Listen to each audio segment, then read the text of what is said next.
Friends, Romans, country people, lend me your ears. Hey, it's Karen Meredith here with Bee Mama Bee, and we've got another episode of Reading Rainbow for you. Please, PBS, don't sue me. Here's what I'm going to say. This week's book, phenom. Loved it. OMG. It was amazing. Amazeballs, if I do say so myself. I initially am going to give it a 5 out of 5 star review, and I will also repeat that at the end of the book in case you don't catch this very pertinent information. The book is actually a YA, young adult fiction novel. It was written in the 1990s by Stephen Chbosky, I believe is how you say his last name. I would show you the cover of the book, but I actually read it on Audible, which, this is not a paid advertisement by Audible, but I really, really believe in reading books on Audible. It's awesome. But the book is right here. If you haven't already guessed, The Perks of Being a Wallflower. I would like to also say you're welcome for this amazing flower right here, and also for this super duper recycled paper. Reduce, reuse, recycle. What can I say? The good, the bad, and the ugly. We always start with that. The ugly is this. The book deals with some pretty hard issues.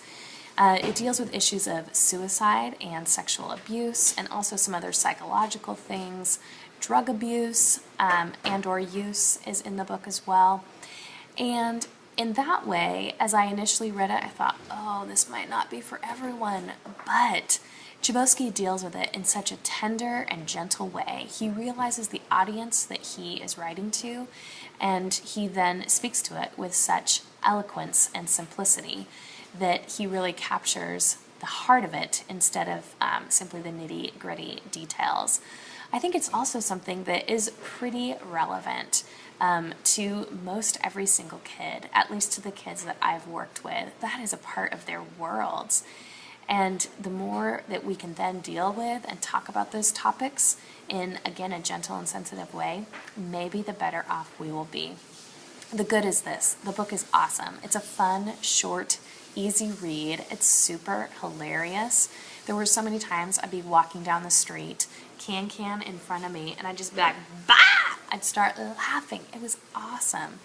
He captures the heart of being a teenager. Now, I've never been a 15-year-old teenage boy, but I do remember what it was like to be a 15-year-old teenage girl.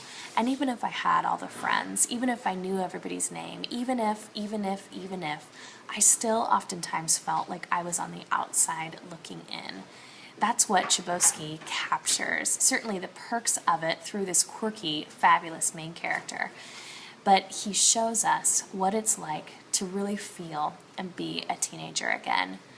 So here's what I'm going to say in closing. If you've ever been a teenager, if you've ever known a teenager, if you've ever parented a teenager, if you've ever worked with a teenager, if you've ever seen a teenager, if you've ever, I don't know, been in the proximity of a teenager, like say within 50 miles, you should probably read the book.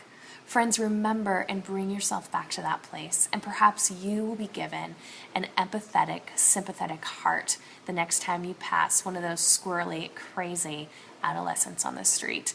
It's a great book, 5 out of 5 stars. Read it. Talk to you guys later. Bye-bye.